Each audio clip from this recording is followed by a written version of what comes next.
स्वागत है सभी का। आज का विषय है जयशंकर प्रसाद द्वारा रचित कामायनी। कामायनी छायावाद की श्रेष्ठतम कृति है और प्रसाद जी की भी श्रेष्ठ कृतियों में मानी जाती है। कामायनी एक महाकाव्यात्मक रूपक है, यानी कि हम इसे कह सकते हैं कि छायावाद के अंत के समय में प्रसाद जी ने एक ऐसी रचना प्रस्तुत की जो छायावाद के श्रेष्ठ होने के उपलब्धियों को और बढ़ाता है। हालांकि ये बात अलग है कि जिस समय ये रचना प्रकाशित हुई थी उस समय में इस रचना को बहुत ही ज़्यादा नकारा गया, यानी कि ये बहुत ज़्यादा आलोचना का विषय रहा। इसका मुख्य कारण दो रहे थे। एक कारण तो ये रहा था, ये जिस काल में हुआ था वो काल 1936 यानी छायावाद के अंत और प्रगतिवाद के आरंभ का समय था। ऐसे समय जिस वाद का स्वयं में विरोध चल रहा हो अर्थात छायावाद स्वयं में विरोध का विषय था, ऐसे में उसकी किसी कृति को अपनाना किसी के लिए संभव नहीं था। ऐसा समय था वो तो जब छायावाद के प्रमुख स्तंभ, जो 4 प्रमुख स्तंभ माने जाते हैं, वे लोग स्वयं छायावाद के समर्थन में खड़े नहीं थे। पंत ने स्वयं कहा था कि छायावाद एक अलंकृत संगीत बनकर रह गया है, अर्थात और महादेवी वर्मा भी अपने जो काव्य सर्जन है उससे विश्राम लेना चाहती थी, इसलिए मात्र उसके बाद सिर्फ एक ही 2 रचनाएं उनकी आई हैं जो काव्य से जुड़ी हैं, बाकी वो गद्य के में लगातार लिखती रही। और अगर बात करें प्रसाद जी की, तो प्रसाद जी के साथ ही छायावाद का अंत हो जाता है, उनके जीवन काल के साथ ही ऐसा माना जाता है। और अगर हम कामायनी की चर्चा करें तो कामायनी का जो आज अगर आपके मन में ये प्रश्न आ रहा है तो फिर हम कामायनी हर जगह क्यों पढ़ रहे हैं, तो इसका कारण मुख्य रूप से ये है कि कामायनी को जो उस समय तो आया, उस समय तो इसे बहुत नकारा गया। इसका ये हाल था कि इसे माना जाता है कि कचरे के डिब्बे तक में डाल दिया गया था, इसलिए क्योंकि इसका जो विषय है बहुत सारे पौराणिक जो कथाएं हैं उनसे संबंधित है और कुछ काल्पनिक भी है और कुछ सच्चाई भी है। दोनों का प्रसाद जी ऐतिहासिकता को बहुत ही ज़्यादा महत्व देते हैं। उनके नाटकों में हम इस चीज़ को दे सकते हैं, और देख सकने का मतलब ये है कि ऐसा नहीं है कि वो किसी पौराणिक पात्र को उठाते हैं और यूं ही लिख देते हैं, वो इस पर बहुत गहन अध्ययन करते हैं।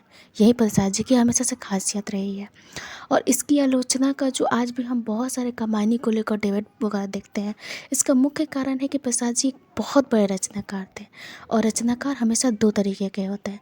एक जो अपने लिए काव्य सर्जना करते हैं, अर्थात जिनका या तो फिर उनके मूल्य भाव ही प्रधान होते हैं इसलिए करते हैं अपने भावनाओं को लोगों तक पहुंचाने के लिए, या तो फिर अपने भरण पोषण के लिए काव्य सर्जना भी बहुत लोग करते हैं, बहुत लोग आप देख सकते हैं। और एक रचनाकार होते हैं जो साहित्य जगत में वास्तव में बहुत ज़्यादा योगदान देना चाहते हैं, जो वास्तव में चाहते हैं कि साहित्य जगत में कुछ परिवर्तन हो। उन्हें हम बड़े रचनाकार के रूप में जानते हैं और उनको बड़े रचनाकार की उपलब्धि भी दी जाती है। और हमारा जो एक्चुअली में आलोचक होते हैं, या फिर आगे आप किसी पर अध्ययन करेंगे तो हमारा जो अगर प्रश्न भी उठाना होता है तो हम बड़े रचनाकार से उठाते हैं, क्योंकि हमारी उससे अपेक्षाएं बहुत ज़्यादा होती हैं और ये होनी भी चाहिए। कोई बड़ा इसलिए है क्योंकि वो लोगों की सुनता है।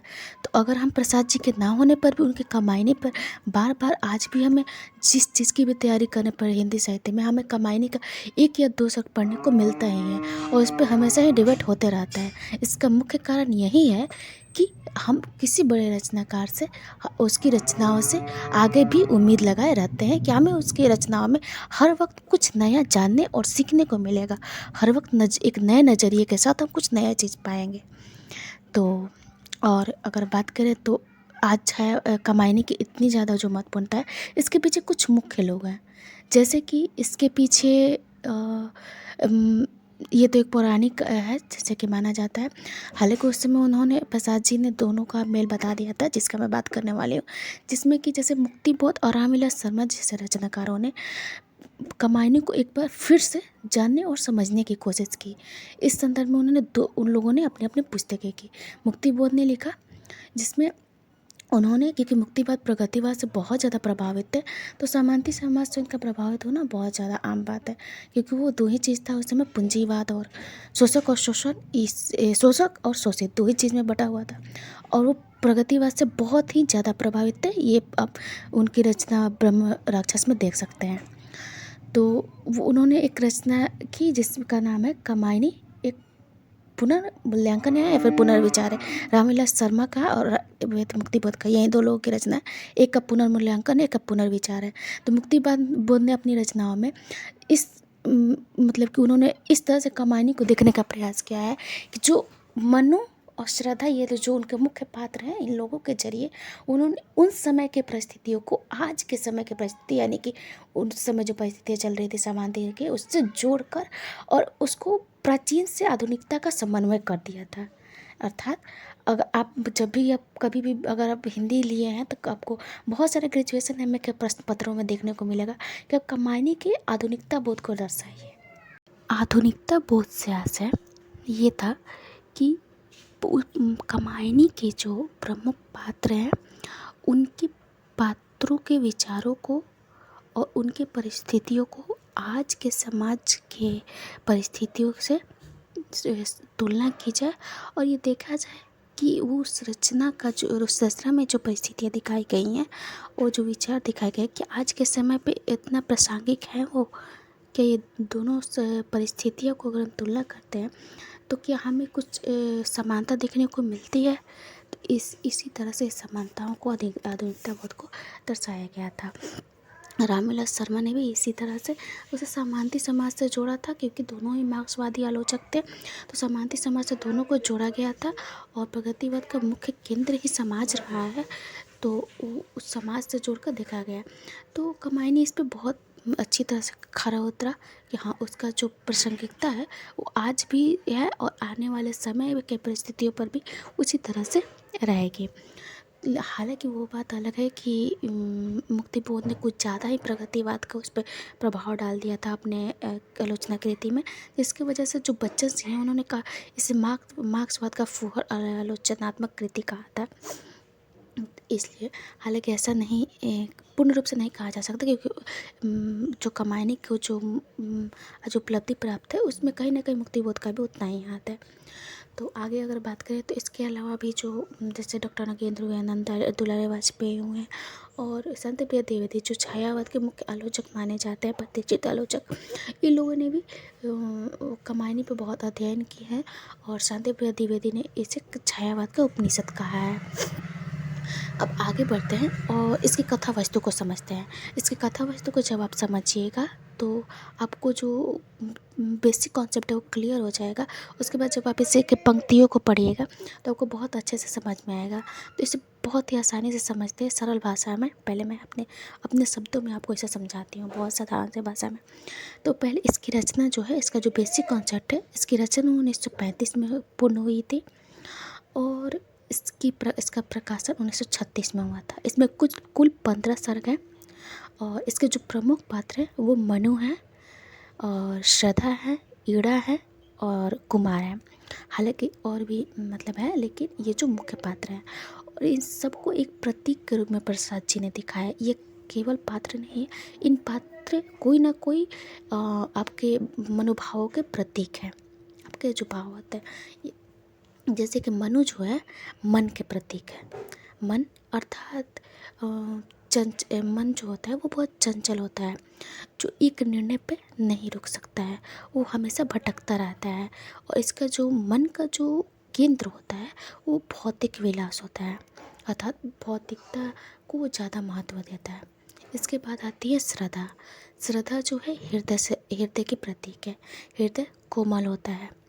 हृदय की जो सुनते हैं वे हमेशा न्याय के पक्ष में रहते हैं, वो अन्याय का समर्थन कभी नहीं करते हैं और वो हर वक्त लोगों को न्याय के मार्ग पर चलने के लिए अच्छे और बुरे, न्याय और अन्याय के बीच का फ़र्क बताते रहते हैं। ये होते हैं हृदय से। और फिर आती है ईड़ा। ईड़ा अर्थात बुद्धि के प्रतीक है। बुद्धि वो है जो बुद्धि की बातें मानता है, वो बहुत ही दृढ़ संकल्प वाले इंसान होते हैं। इनके लिए पहले स्व होता है, अर्थात सेल्फ पहले होता है, उसके बाद उसके लिए बाकी समाज होता है। तो सेल्फ होने का मतलब ये है कि वे खुद के साथ कभी गलत नहीं होने दे सकते हैं। और उसके इसका मतलब ये नहीं है कि वे मतलब बिल्कुल ही सेल्फिश होते हैं, सेल्फिश नहीं होते हैं। वो जिस निर्णय पे भी चलते हैं, वो या फिर स्वयं की भलाई हो या फिर समाज की भलाई हो, वो अपने निर्णय पे इतने दृढ़ होते हैं कि वो अपने लक्ष्य से कभी भटकते नहीं, उसे पूर्ण करके ही रहते हैं। ये होता है उनकी एकाग्रता ईड़ा को। फिर आता है कुमार, मानव। ये मानव जाति के प्रतीक है। अब समझते हैं इसके कॉन्सेप्ट को। इसका कॉन्सेप्ट ये है कि इसकी शुरुआत होती है एक जल प्रलय से, जो कि एक वास्तविक घटना है, जो कि पुराणों में एक वास्तविक घटना के तौर पर दिखाया गया है, जिसमें देव और असुर जाति का विनाश हो जाता है। सत्ता देवों के हाथ में रहती है। देवों, इसका जो मुख्य कारण है, देवों का विलासितापूर्ण व्यवहार रहा है। वे हमेशा मदिरा में रत रहते हैं और अप्सराओं के नृत्य में लीन रहते हैं। प्रजा की हमेशा उपेक्षा की जाती है। यज्ञ किए जाते हैं और यज्ञ में अनगिनत पशुओं की बलि चढ़ाई जाती है। और यज्ञ में देवों का ध्यान यज्ञ पे ना होकर अप्सराओं पे होता था। और इससे उनका यज्ञ भी कोई खासा महत्व का नहीं रह गया। और प्रजा के दुख को जानते हुए भी उससे उपेक्षा करते रहते थे देव। तो ये जो परिस्थितियाँ थी उस समय, इससे प्रकृति बहुत रुष्ट हुई। और उन्होंने ये एक आकाशवाणी के तहत कहा कि अगर वे लोग प्रकृति के साथ इसी तरह से अन्याय करते रहें तो प्रकृति भी अपने रौद्र रूप में आ जाएंगी। अब यही होता है कि प्रकृति के रुष्ट हो जाने पे एक जल प्रलय होता है, जिसमें देव और असुर सभी जातियों का विनाश हो जाता है। जिसमें से कुछ लोग, असुर में से कुछ लोग और देव में से कुछ लोग जो प्रलय से बच जाते हैं, वो इधर उधर रहते हैं। देवों में से मनु बचते हैं, जो कि पहाड़ के एक उत्तुंग शिखर पर बैठे होते हैं। और नीचे ऊपर पूरा पहाड़ का विस्तार होता है, हिमालय का विस्तार होता है। और नीचे जो ज़मीन है वहाँ पर पूरा जल का विस्तार होता है, क्योंकि जल प्रलय हुआ है तो हर तरफ जल ही जल है प्रलय की वजह से। तो वो नीचे नहीं आ सकते और ऊपर केवल ही में जो विस्तार है, और वो बिल्कुल सूना अकेलापन लगता है। जैसे मनु कहते हैं कि ये जो हिम है, इसका विस्तार उसी सूनापन की तरह है जिस तरह उनके मन का विस्तार है। अर्थात वो पूरे सृष्टि में स्वयं को बहुत अकेला पाते हैं और उन्हें समझ नहीं आता है कि वो अकेले क्या करेंगे। और प्यास से बहुत व्याकुल है। न तो वो हिमालय पर पानी के अपने प्यास को मिटाने के लिए ऊपर जा सकते हैं और न नीचे आ सकते हैं। है तो जल ही जल हर जगह, पर हर जल पीने युक्त तो नहीं होता है। तो वो इस परिस्थिति में बहुत व्याकुल और विचलित हो जाते हैं और मृत्यु की कामना करने लगते हैं। वो अपने अंतर्द्वंद में इतने उलझ जाते हैं कि वो मृत्यु की कामना करने लगते हैं। इस तरह कुछ समय बीतता है और धीरे धीरे वो हिमालय की ओर जाते हैं और कुछ अपना यज्ञ वगैरह कुछ ऐसा व्यवस्था करते हैं, अपना जो भी हो थोड़ा बहुत यज्ञ करते हैं। और कुछ बलि कुछ होता है, बलि, उस बलि के जो अन्न होता है वो ले जाकर एक निर्जन स्थान पे रख देते हैं। अर्थात वो ये देखना चाहते हैं कि क्या कोई और भी है जो इस प्रलय के बाद बचा है इस सृष्टि पे कि नहीं। इसलिए अगर कोई है तो वो उससे भी भूख और प्यास लगी होगी, इसलिए वो बलि का खाना ले जाकर एक कोना में रख देते हैं, निर्जन स्थान पे रख देते हैं। कुछ समय बाद वहाँ श्रद्धा आती है, जो कि कई दिनों से वन में भटक रही होती है। और श्रद्धा जब वो भोजन देखती हैं तो वो उन्हें खाने के लिए वहाँ आती हैं। तो मनु उन्हें देखते हैं और श्रद्धा उनसे पूछती हैं कि एक निर्जन स्थान में आप वो अकेले क्यों, मनु के बारे में पूछती हैं मनु से कि वो निर्जन स्थान में अकेले क्यों बैठे हैं, वो किस दुख में बैठे हुए हैं और क्यों कुछ कर्म नहीं कर रहे हैं। तो बताते हैं, वो पूछते हैं मनु पूछते हैं कि तुम कौन हो और यहाँ तुम क्या कर रही हो। तो वो बताती है कि वो कामदेव और रति की पुत्री हैं, जो कि इधर उधर, हालांकि वो स्वयं नहीं बताती है कि कामदेव की पुत्री है।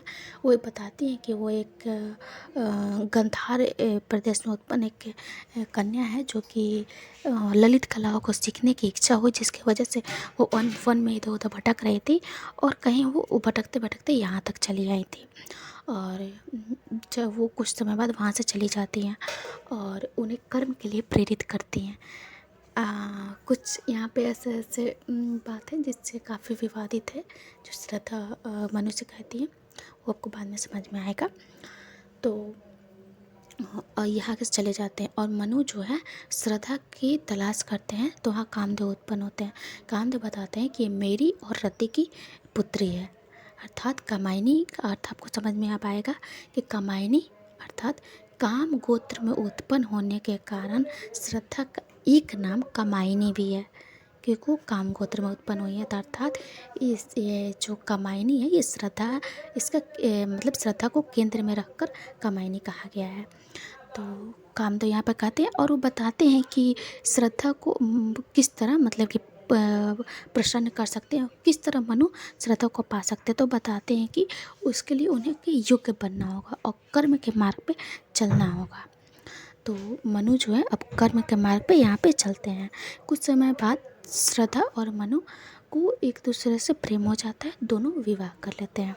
विवाह के पश्चात जो जैसे कि मैंने कहा कि मनु जो है मन के प्रतीक है, मन बहुत चंचल होता है।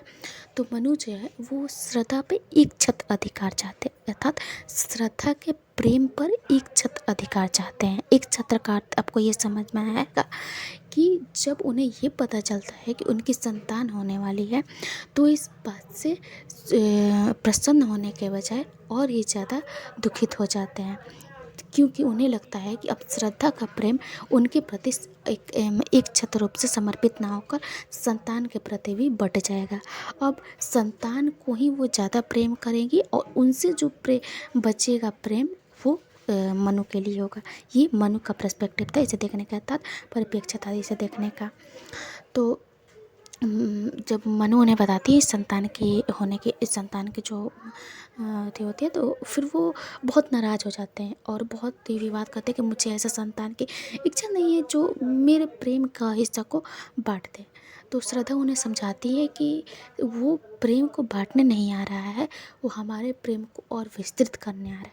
पर वो मनु के सारे बातों को खंडित कर वहाँ उनसे नाराज़ होकर हमेशा के लिए उन्हें छोड़कर चले जाते हैं और एक निर्जन स्थान पे वो भटकते भटकते शाश्वत नगर पहुंच जाते हैं और वहाँ जाकर एकांत यूं ही एक स्थान पर लेट जाते हैं और उन्हें लगता है कि वो लक्ष्य विहीन हो चुके हैं। उन्हें लगता है कि जब तक वो श्रद्धा के पास थे उनके पास एक लक्ष्य था कर्म का, लेकिन अब वो लक्ष्य विहीन हो चुके हैं।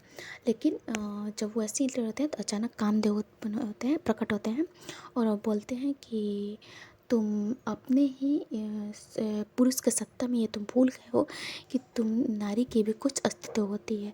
तुम अपने ही द्वंद्वों में इतने उलझ गए कि तुमने श्रद्धा के प्रेम को और श्रद्धा के अधिकार को कभी महत्व भी नहीं दिया, कि तुम छोड़कर चले आए।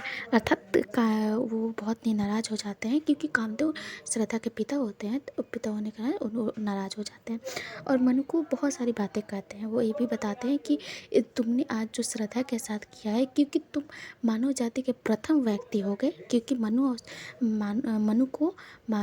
से ही मानव जाति के विकास माना जाता है, मनु और श्रद्धा से ही, क्योंकि वो सृष्टि पर प्रथम एथिक व्यक्ति के रूप में जाने जाते हैं।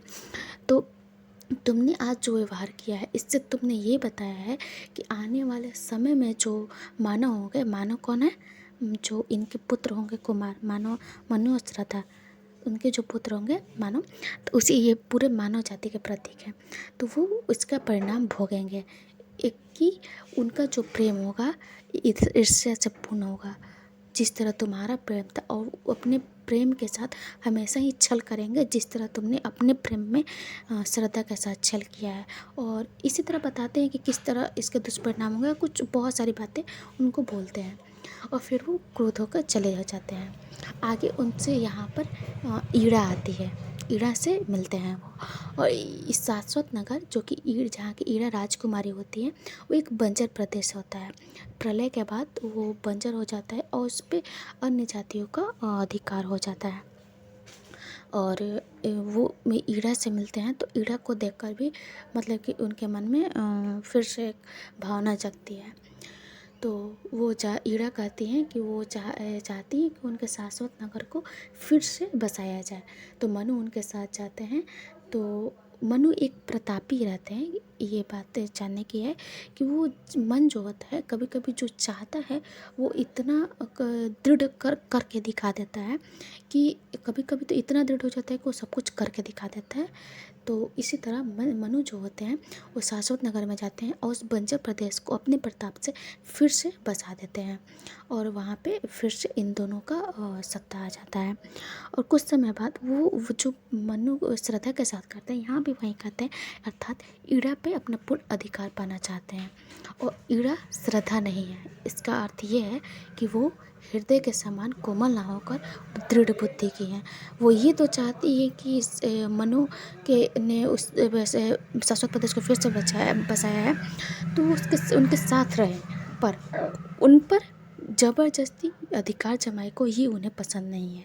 तो इस चीज़ का वो विद्रोह करती है, इसके खिलाफ विरोध में आवाज़ उठाती है, जिनके साथ पूरा प्रजा जो है आखिर है तो वो ईड़ा के ही ना प्रजा शाश्वत नगर के सब मिलकर मनु का विरोध करते हैं। और ऐसा होता है कि मनु उस समय में मूर्छित हो जाते हैं कुछ समय के लिए, तो यानी कि वो उस समय ईड़ा के साथ अपना कुछ ऐड कर रहे थे। तो यहाँ पर ईड़ा ये काफ़ी समय बाद की बात थी। तो फिर यहाँ पे अब श्रद्धा का वापस यहाँ आगमन होता है। श्रद्धा उनको ढूंढते ढूंढते यहाँ शाश्वत नगर आ जाती हैं और उन्हें मनु के जो इस समय परिस्थिति है उनका बोध होता है। तो वो ईड़ा से काफ़ी नाराज़ हो जाती हैं इस बात को लेकर कि उन्होंने मनु का ख्याल नहीं रखा अच्छे से। तो कुछ ईड़ा इस पे शर्मिंदा, कुछ बोलती नहीं, ईड़ा शर्मिंदा हो जाती है।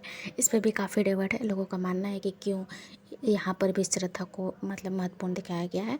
ऐसा नहीं था कि ईड़ा थी, ईड़ा भी बहुत कुछ बोल सकती थी।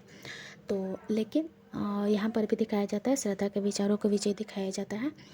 और कुछ समय बाद जब मनु को हो जाता है, वो श्रद्धा को देखते हैं तो उनको देखने के बाद उनको वास्तव आनंद का अनुभव होता है। उन्हें लगता है कि उनका मार्ग उन्हें फिर से मिल गया, मतलब कि वो ऐसा उन्हें लगा कि जब तक वो श्रद्धा से दूर थे वो लक्ष्य विहीन थे, श्रद्धा के मिलते हैं उन्हें फिर से एक लक्ष्य मिल गया है।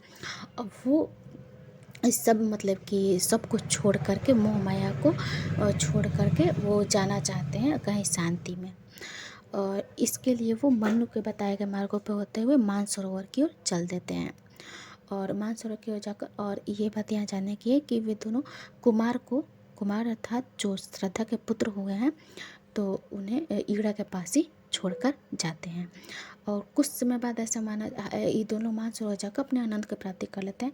और कुछ लोगों का मानना है कि अंत में ईड़ा भी शाश्वत की जो प्रजा है उसके साथ मानसरोवर चली जाती है। ये बात थोड़ा डिबेट में है तो इसलिए इसको और कुछ बातें जो बीच में थी तो मैं आपको बताना चाहती थी कि एक तो ऐसे प्रसंग थे जो छोटे छोटे थे जो मैं आपको बताना चाहती हूँ कि जैसे कि मनु जो है, एक बार ऐसा होता है कि श्रद्धा जो है एक मेमना पालती है, क्योंकि मनु जो है वो दिन भर शिकार करने चले जाते हैं और वो इस शिकार करते हैं और ये मतलब कि जैसे मांस वास का सेवन होता है वो सब करते हैं और ये सब पसंद नहीं होता है बिल्कुल भी। श्रद्धा को ये सब पसंद नहीं होता है, वो ये सब पशु हिंसा के विरोध में रहती हैं हमेशा। तो फिर भी वो मनु बात नहीं मानते हैं और वो चले जाते हैं, रोज़ चले जाते हैं। तो यहाँ श्रद्धा भी अकेले हो जाती हैं और ये अपने नित्य जीवन में अपने खुद को व्यस्त रखने एक मेमना पालती हैं। वो मेमना के साथ दिन भर अपना अटकेलियाँ करते रहती हैं और कभी अपना बीज संग्रह करती हैं, कभी अपने अपने गेहूँ वगैरह के, धान वगैरह के अपने में लगे रहती है अपने कार्यों को करने में, ताकि उनका मन बहलता रहे। और जब मनुष्य शिकार से लौटते हैं तो उन्हें लगता है कि श्रद्धा अब उन्हें समय नहीं दे रही है और श्रद्धा में अब वो आकर्षण नहीं रहा, उसका प्रेम जो है एक मेमने के साथ यानी कि बट गया है, या फिर दिन भर नित्य क्रिया करते रहती है, ये पर जो भी हो उन पे ध्यान नहीं देती। उन्हें कई बार श्रद्धा के प्रेम को इधर उधर बटने से ईर्ष्या होती है। तो एक बार यूँ होता है कि वो एक यज्ञ का करते हैं और कुछ यहाँ पे असुर लोग या फिर के बहकावे में आकर या तो फिर कुछ उनका भी था, वो उस मेमने को बलि चढ़ा देते हैं। और मेमने के बलि चढ़ने के बाद जो श्रद्धा जो है उनसे बहुत रुष्ट हो जाती हैं, श्रद्धा बहुत ज़्यादा ही रुष्ट हो जाती है उनसे। तो वो हालांकि वो पता लगा कि बाद में जाकर वो उन्हें मना लेते हैं, लेकिन एक बात यहाँ पर प्रतिवाद दोनों के बीच में होता है कि श्रद्धा जो है उनसे हमेशा इस मार्ग पे चलने को कहती हैं कि तुम मतलब कि मनुष्य कहती हैं कि वो हिंसा का मार्ग छोड़ दे और पशु हिंसा को छोड़कर क्यों ना उस एक मतलब कि जिस मार्ग पे वो चल रही हैं सच्चाई और न्याय के मार्ग पे उस मार्ग पे चले। इस बात में दोनों में बहुत वाद प्रतिवाद होता है और मनु इस बात से सहमति नहीं रखते। वो कहते हैं कि जब इंसान जो है इस संसार में आया है तो इस संसार के भोग विलास का को भोगना उसका कर्तव्य है और ये शिकार वगैरह करना है खाना मतलब ये उनका कर्तव्य है, उन्हें करना चाहिए। बहुत देर तक दोनों में वाद प्रतिवाद होता है और श्रद्धा जब बहुत ज़्यादा रुष्ट हो जाती हैं तो मनु उन्हें मनाने के लिए उनके सामने अपने झुक जाते हैं। इसका अर्थ ये नहीं है, ये बात जानने की है कि मनु श्रद्धा के विचारों से सहमत होते हैं या झुकते हैं, नहीं। वह सिर्फ श्रद्धा को उस समय पाने के लिए उनके सामने झुकते हैं, जबकि वो आगे भी फिर से वही कार्य करते हैं जो उनके मन का होता है। वहीं पशु हिंसा वगैरह ये सब करते हैं और फिर से उन्हें कुछ समय बाद वही ईर्ष्या उत्पन्न होने लगती है। तो इसके बताने के पीछे का मुख्य मकसद ये था कि इन दोनों के बीच में हमेशा ही एक विवादपूर्ण स्थिति रही है, क्योंकि दोनों ही बहुत ही अलग सोच के लोग थे। तो ये चीज़ बताना ज़रूरी था। तो मैं समझती हूँ कि आपको इसका बेसिक कॉन्सेप्ट समझ में आ गया होगा कि सब लोग किस तरह के प्रतीक थे और इसका जो मुख्य जो है। तो अब मैं आपको एक दो पंक्ति पढ़ के बताती हूँ, उसके बाद बताइएगा कि आपको समझ में आ रहा है या नहीं। तो इसके जो मुख्य सर्ग है वो श्रद्धा है और लज्जा है और ये पंक्ति जो है ईड़ा सर्ग से है, जिसमें जैसा कि मैंने आपको बताया कि जब श्रद्धा को छोड़ के मनु चले जाते हैं और शाश्वत प्रदेश में, वहाँ जब निर्जन जगह पे पड़े रहते हैं, लेटे रहते हैं, तो वहाँ पे कामदेव आते हैं और उनसे कहते हैं। तो मैं इस पंक्ति को समझाती हूँ और आप कमेंट सेक्शन में बताइएगा कि आपको इसका अर्थ समझ में आया या नहीं। तो इसका अर्थ ये था कि वो बोलते हैं कि तुम भूल गए पुरुषत्व मोह में, कुछ सत्ता है नारी की, समझता है समर्थ बनी अधिकार और अधिकारी की। अर्थात वो ये बताना चाहते हैं, कहना चाहते हैं कि तुम अपने पुरुष होने के जो पुरुषत्व है तुम्हारे अंदर, तो उसमें ये भूल गए हो कि सिर्फ पुरुषत्व ही मायने नहीं रखता है, एक नारी की भी कुछ सत्ता होती है। सारा प्रेम पुरुषों का नहीं होता है, नारी के भी कुछ अपने अधिकार होते हैं। उसके जो अधिकारी है उसके प्रेम को भी महत्व देना चाहिए। तो ये जो दोनों के जो अधिकार और अधिकारी यानी कि प्रेम पाने वाला और प्रेम देने वाला है, दोनों के बीच में संतुलन होना अनिवार्य है। इसकी सिर्फ किसी एक का अधिकार नहीं हो सकता है, दोनों की सत्ता बराबर की होती है। तो मैं आपको बताइएगा कि आपको ये समझ में आएगा नहीं, और मैं एक इस पे और सेशन लेकर आऊँगी जिसमें मैं इसके महत्वपूर्ण पंक्तियों को बताऊंगी और आलोचकों द्वारा कहा है कि इसके संबंध में महत्वपूर्ण बातों को। ये वीडियो ज़्यादा लंबा ना हो इसलिए मैं यहीं पे से ख़त्म करती हूँ। बहुत बहुत धन्यवाद जुड़ने के लिए और कमेंट सेक्शन में ज़रूर बताइएगा कि आपको समझ में आया कि नहीं ये।